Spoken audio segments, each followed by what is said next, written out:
it's just fun. I don't know, not many people do this kind of barbell conditioning style of training, and it feels really good when I do it. I really like it.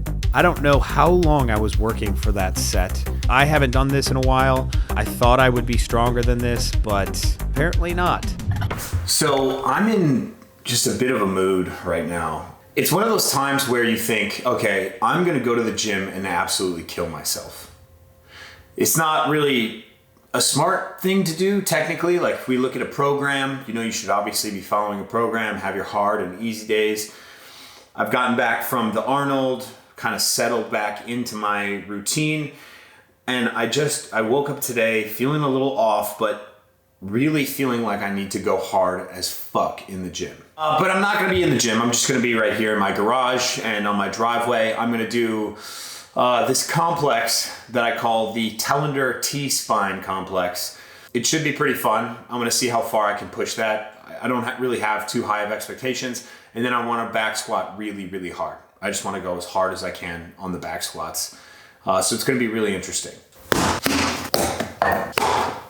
All right, so some of you may know that I have a Gorilla Mind sponsorship. This is Derek from More Plates, More Dates. This is his company. And obviously I went with this as my supplement sponsorship because, Derek's a friend, but this is exactly what I want out of my supplements. I don't want to tip tap around, fulfilling some other company's dreams or whatever that may be. I want fully dosed shit. And if you guys consume Derek's content at all, you know that he basically goes and looks at typical pre-workouts and says what they're not doing. And then says, hey, my pre-workout does that. So he puts this exorbitant amount of pressure on himself to really create the best pre-workout product there is. And that's honest to God, there's really not much denying it when you look at the back of these things. They're all fully dosed, and that's all I care about. That's it for me. The taste is pretty good. Cool. So what I'm gonna do is Gorilla Mode pre-workout and then Gorilla Mode stimulant free. I hate this term, it's cringy as fuck, but like a pump product. Then I'm gonna add in beta alanine, and then I'm also gonna add in this Respawn. And the only reason I'm adding in Respawn is because it's another dose of caffeine, but because I'm cutting my dose in half by only doing one scoop here.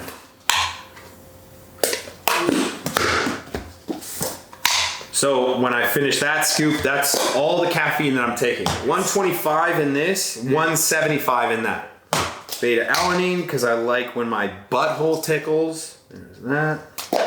And then the stimulant-free pump product, bro. I'm gonna do it anyways.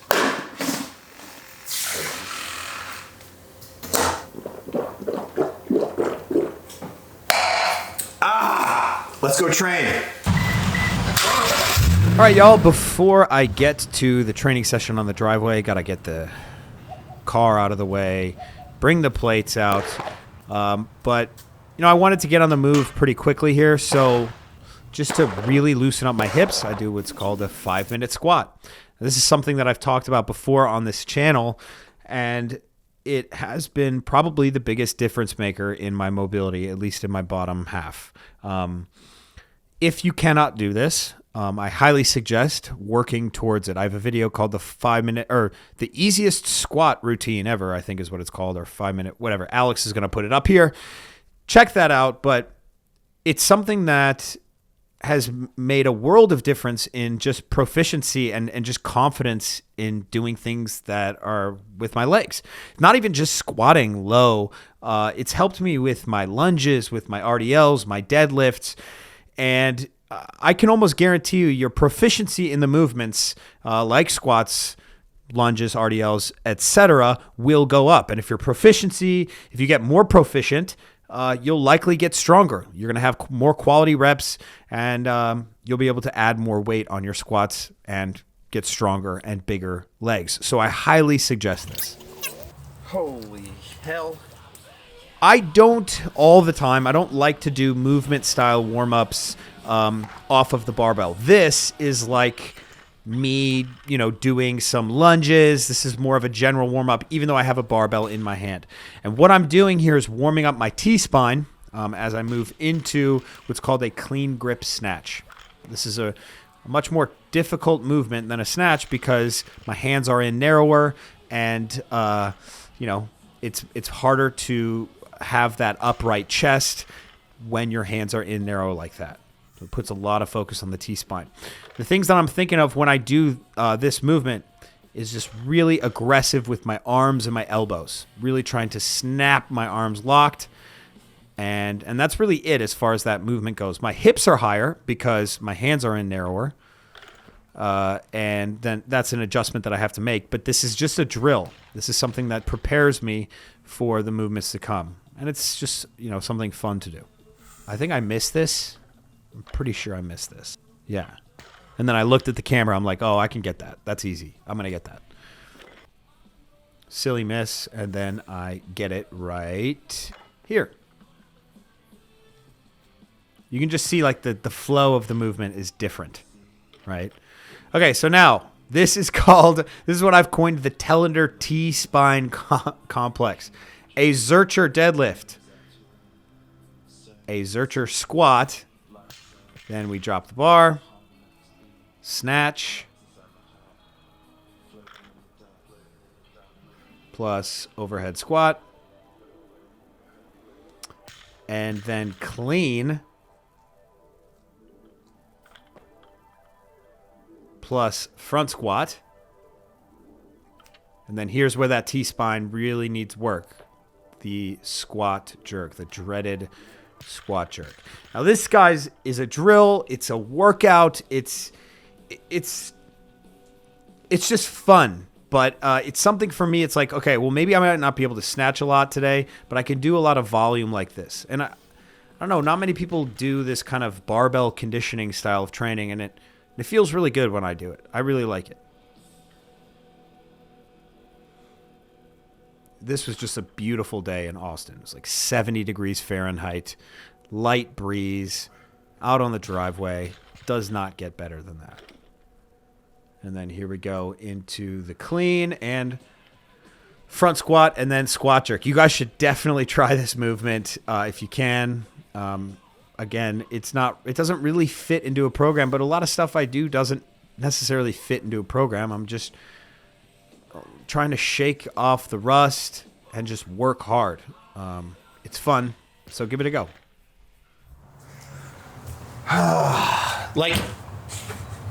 See, we have this problem. I woke up this morning, I felt on edge. I'm like, okay, I want to kill myself in the gym. I just did this complex. It's really fun, you can use lightweight and stress yourself out. But I feel like I'm going to get to the squat rack and just be flat. And I don't know, man, this is that problem. It's like when I step into training, there's this voice that comes into my head where I'm like, I want to barter with myself. Like, oh, it's pretty hard. You can do a couple less sets, or you can do less volume. You can do less weight, whatever it may be. And it's nice to have you guys here, right? It's nice to have someone watching me, someone that I made a promise to. Like, hey, today I'm going to kill myself in the gym. I said that earlier, and I still plan on doing that. It's just right now, honest to God, feel like if I set up this squat rack to do some squatting, I'm just going to suck ass.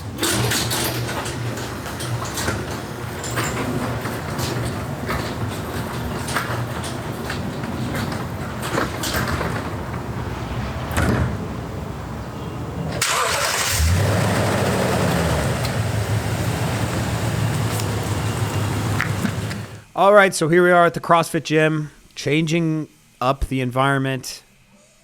This is just one of my hacks. I'm already sweating, you can see, from the workout at home. Luckily for me, the gym's only like 10 minutes away, so this is literally only, 12 minutes apart from my last set, or when I spoke to you guys. You can see here on the descent, I'm trying to descend really fast.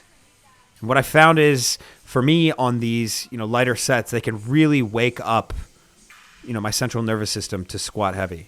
Just trying to descend super fast. I think maybe I slow it down here. I don't know. So we have 315 or 143 kilos. No, this is just regular, I think. I don't know. Just trying to move through it really fast. I wanted to squat something heavy, but it just wasn't really in the cards for me. So now, yeah, probably too big of a jump here. Go from 143 to 182 or 185 or something. 405 pounds. And I think I only do a single here. I'm not going to lie. It is really fun to be able to just go from 315 to 405.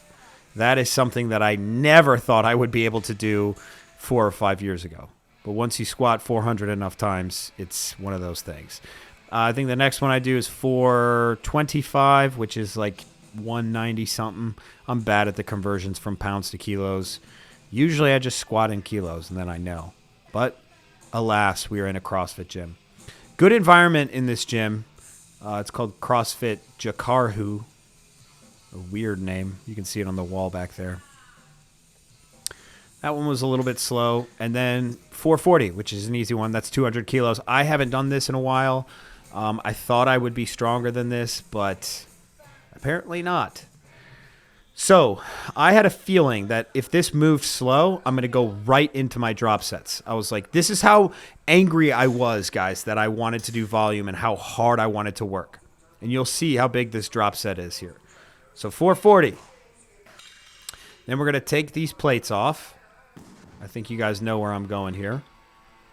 I'm going to take this plate off on this side, and we'll go to 143. We'll drop down to 315 pounds, and I'm going to do a set of 5.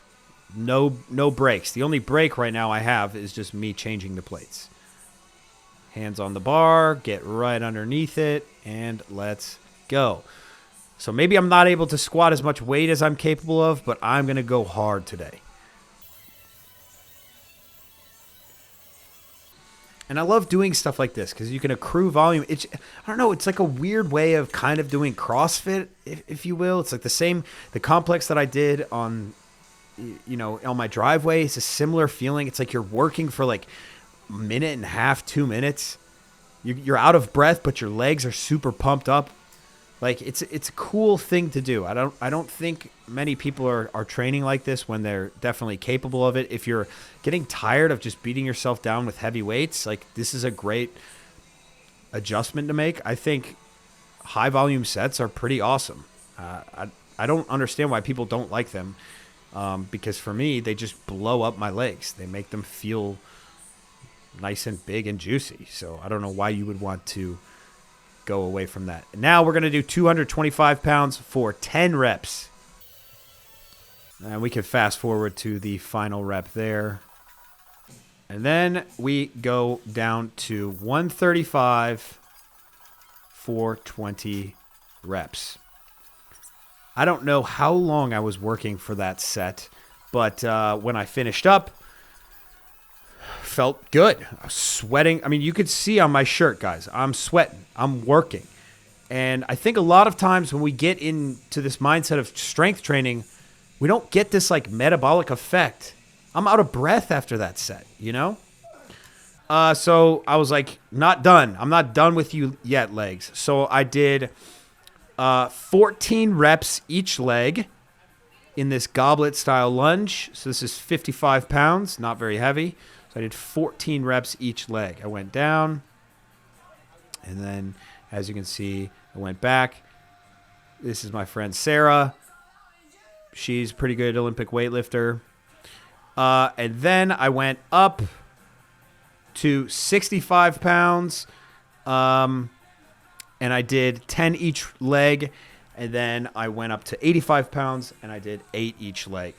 And that was a great workout. And in between, I mixed in handstand walks just to have fun with it. And I tried doing this little pirouette at the end, and that did not work out. So that's it. All right, that's it. So it ended up working out, just changing up the scenery and trying to make it so that I can force myself to go hard, which is what I set out to do in the first place. So if it's any, consolation to you guys out there, something that you guys can use, something that's applicable to your life, try to audit yourself, like while you're training. Like, are you bartering with yourself? And what can you do to try and combat that? For me, it was just changing up the scenery. Not everyone gets that privilege to just go to different places and train.